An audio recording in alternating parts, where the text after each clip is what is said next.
This is one of sport's great proving grounds, a gateway to glory where heroes are made. Absolutely first class. 28 tournaments spanning 16 countries.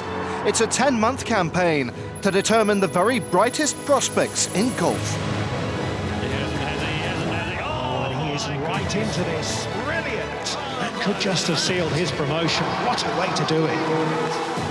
Along the way, a chance for the class of 2022 to expand horizons and sample life on tour. Did you get that? Finish the season in the top 20 on the Road to Mallorca rankings and secure a golden ticket to the DP World Tour. That's the dream, shared by all who compete on the Challenge Tour.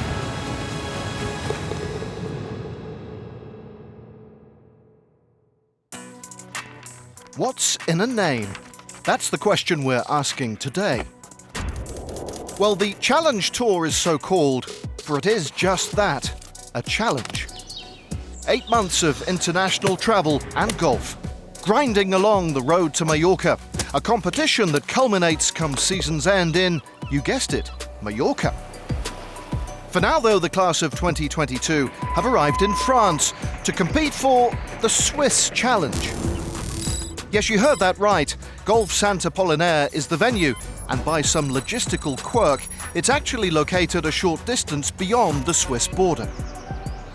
Boasting 150 hectares, 2 18-hole championship courses, and a 9-hole executive course. It's widely considered one of the finest clubs in the land. It's lovely to be playing at home. The last few weeks were pretty chill, so we had an off week 2 weeks ago. And I had a really good restart last week in Portugal, so feeling good. Whole different course than last year. The rough is pretty juicy and the greens are awesome right now, so I think it's going to be a really good test this week. It actually helped finishing second twice already. That keeps me hungry to win one more, because that was one of my goals this year. And if I could choose to win a tournament, it would definitely be the Swiss Challenge, yeah. But we'll see.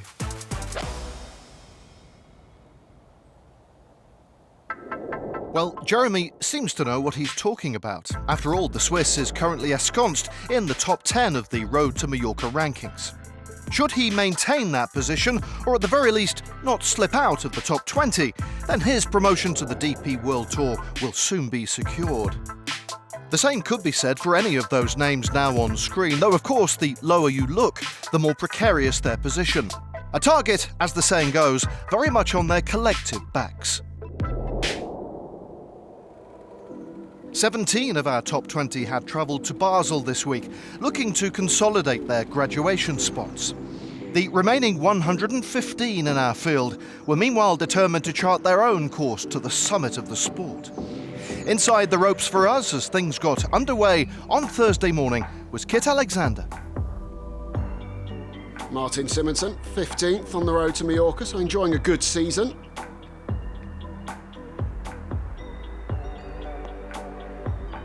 Good start here as well with that to move to 2 under par early in the week.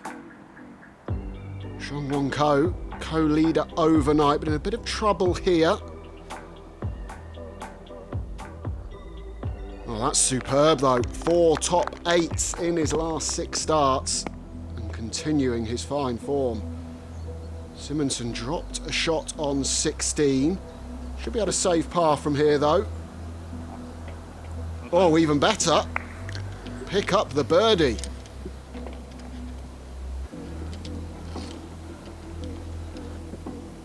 Dan Hilliard, 4 under on day 1. Erratic today though, 3 birdies and a double, and he's not in great position here.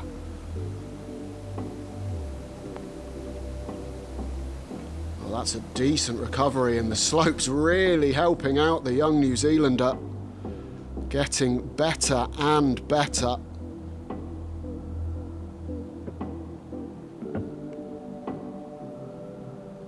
He won the Challenge Costa Brava last season, finished 23rd on the Order of Merit in the end, though narrowly missing out on promotion. But he's now 2 under par for the day and going along well here. Felix Mori. He lost in the playoff last week. This for eagle. Turn. Oh! Grazes the edge. You can see his reaction. Will be a simple birdie though. Hilliard to finish with a birdie. Yeah, very up and down day for him, but a positive way to end it.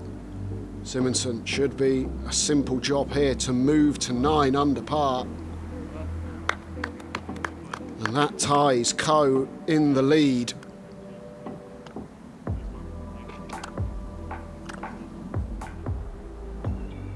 But Ko, the Frenchman, has this opportunity to get to double digits under par and stand alone in the lead at the halfway stage.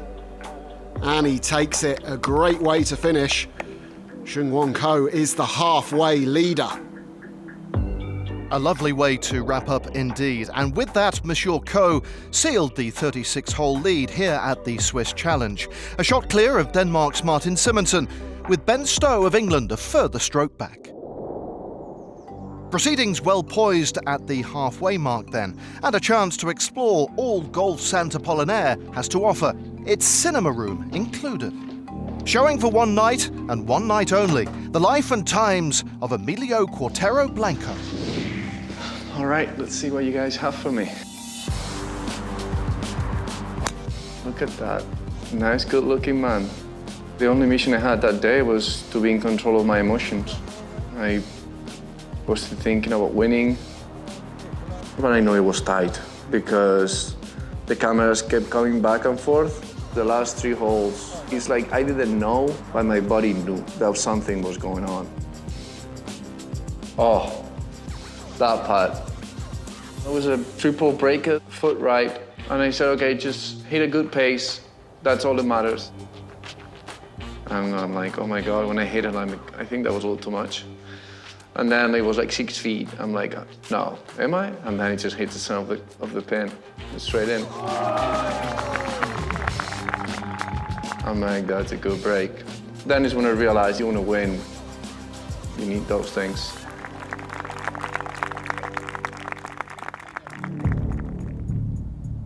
When I got to the green, I was looking at the leaderboard. I'm like, okay, do you want to know? You don't want to know? You don't want to know? I'm like, just screw it. I'm going to look. And of course, yeah, I looked and I'm like, okay, I need a birdie. Just hit a good chip. It's quite good. A little shorter than I wanted, but it wasn't too bad, you know. The good thing about that putt, it was a straight downhill. Either you make it or not. Yes or no. That's the best putt I can have. I was nervous, of course. That moment is priceless. Yeah, priceless.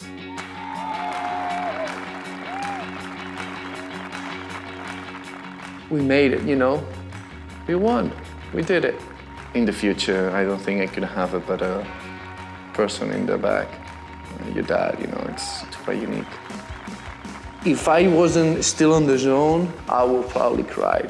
I cried a little bit at night, but mainly it was, I think, 2 days later when everything sinked in and I felt so grateful of not just winning, but winning with my family over there.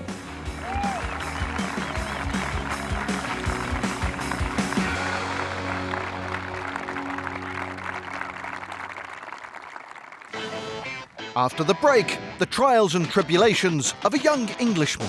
They had to drill a hole in my cartilage just to help blood supply. And we reveal who'll emerge victorious here at the Swiss Challenge. All that and more when we come back.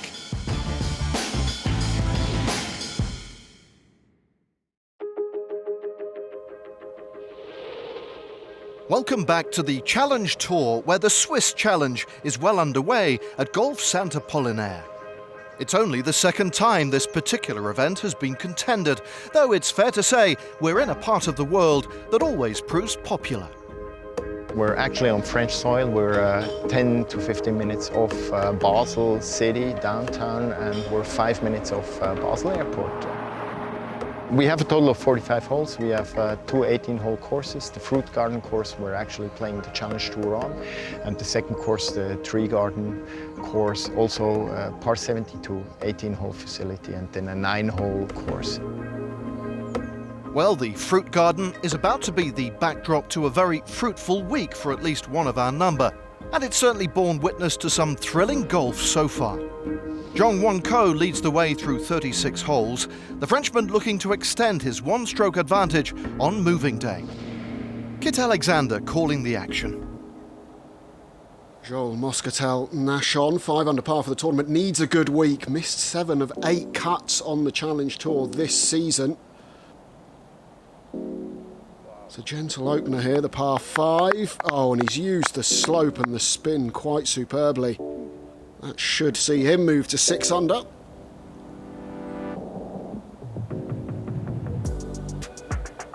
Ben Stowe also looking to get up and down from a greenside bunker on this opening hole. He's got plenty of green to work with. You know, it just starts to slope down there. Oh, he's judged that wonderfully. Now Martin Simonsen, his approach into the 5th, just coming out of the rough there, might not spin it as much. It clatters the flag, and that is really unlucky. He's would have been at least half the distance of that if it hadn't have hit it. Now Jung-Won Ko, overnight leader, dropped a shot at the 5th, this to bounce straight back. Yeah, tickles it in the front door. He's got his dad caddying for him this week. Now Easton, his 3rd shot into the 9th as that rain starts to get a bit heavier. Conditions toughening up out there. Well, and the course getting a bit softer, as you saw. That spin just hurting him a touch. Still a good look for birdie though. Started the season with 3rd and 4th place finishes in a couple of the dual events down in South Africa with the Sunshine Tour. And coming into some good form again towards the back end of the season. Ko to move back to 10 under par. He's really battling out there today. But that's a great putt. Stowe. This rough not easy now it's wet. Or is it? Well, he's made it look easy. That looks a certain birdie. Ko, similar problems. A bit closer to the green here on 14 though. Oh! Well, we're seeing some short game brilliance today from this wet rough. And that's Ko's mum watching on as well, a real family affair.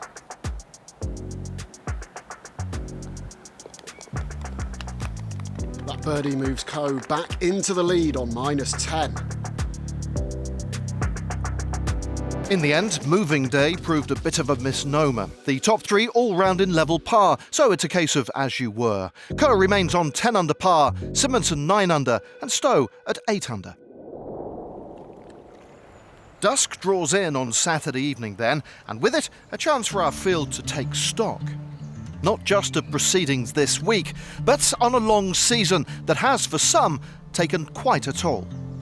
We all went through the COVID times, and then I come back when we could come back and play, and as kind of time went on, I was feeling more and more pain in my knee, trying to walk and was in a lot of pain, and as much as I wanted things to get sorted for my golf, I was more thinking about my life in the future and, you know, what I could do, you know, when I'm older and stuff like that. The problem was I was having a lot of bone scraping, so when I did straighten and bend my leg, it was causing me a bit of pain. You know, me and my team tried our best to make it better without having surgery, but, you know, surgery was kind of the last option really, and that was kind of the route I had to go down. I had keyhole surgery and had an arthroscopy. You know, when the lady was counting down from 10, I was kind of like, what's going on here? They found a little bit of arthritis in the knee. I had to drill a hole in my cartilage just to help blood supply and just shave them bones down so they're nice and smooth so they don't scrape anymore.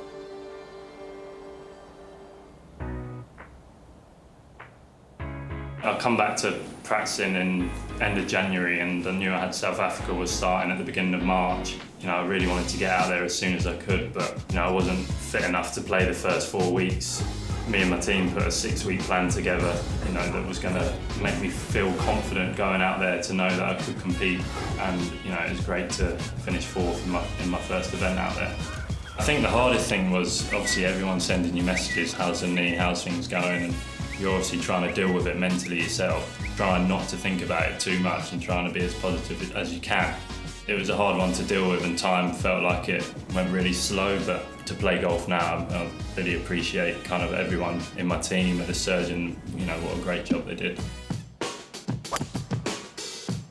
I've had a pretty good start to the Challenge Tour and, you know, qualifying for the Open was a dream come true for me. That'll be with me for the rest of my life and I'll never forget that moment. I'd love to be playing in majors and playing with the best players in the world every week. You know, I think that's everyone's goal. I still get pain now and then, especially after travelling, but I'm in a position where I can go out and play 4 rounds of golf, whereas before, obviously, that was not possible. So I couldn't be in a better place right now, and I just hope the knee keeps mending. And we, of course, wish Marco good health and the very best of luck.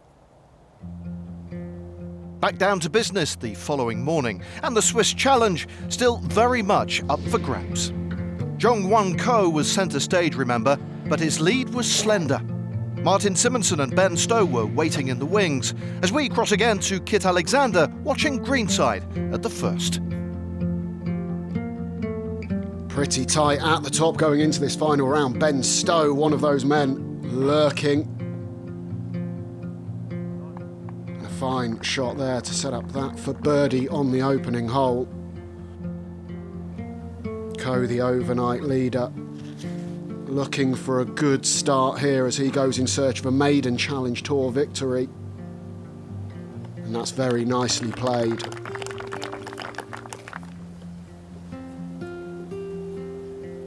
Stowe had a best finish of the season of 8th in Portugal last week. That jumped him up to 70th in the Road to Mallorca standings. Looking like he could improve upon that even further this week. He moves to 9 under, but Ko, with this to go to 11 under. Yeah, ideal start for the leader. Birdie on the opening hole, just what you want to settle any nerves. Simonsen opened with a bogey 6. Bit of a swing here on this one. Judged well. Bounces back straight away with a birdie on the second, and you can see he knows what that means with the fist pump. Manuel Elvira level par for the day. Younger brother of DP World Tour winner Nacho Elvira. Double breaker, it's coming back, and that's an absolutely sensational putt.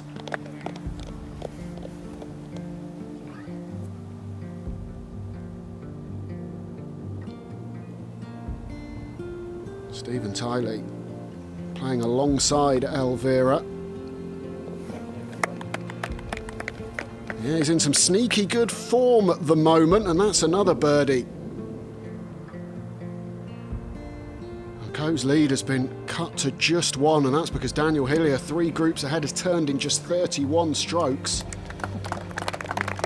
Oh, a longish bunker shot. We know how difficult they are. That's very well played, and he needs to keep his nose in front here.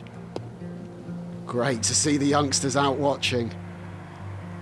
And has Ko got a birdie for them to cheer? Yes, he does. So Ko stays in the lead at the halfway stage of this final round, and this is the man applying the pressure though, Daniel Hilliard. Birdie at 13. And goes back-to-back at 14. He joins Ko on 12 under par.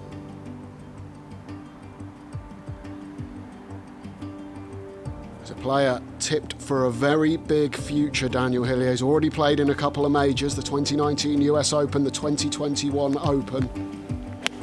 This is tee shot on the way on the par 3, 15th.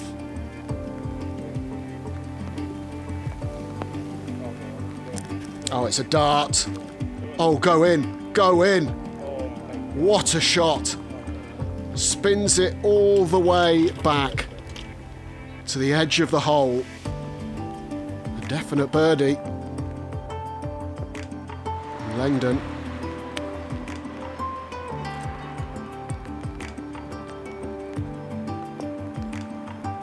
Oh, hello. Wow, that is quite incredible. The Swede playing with Hilliard. Knocks that one to about 3 inches.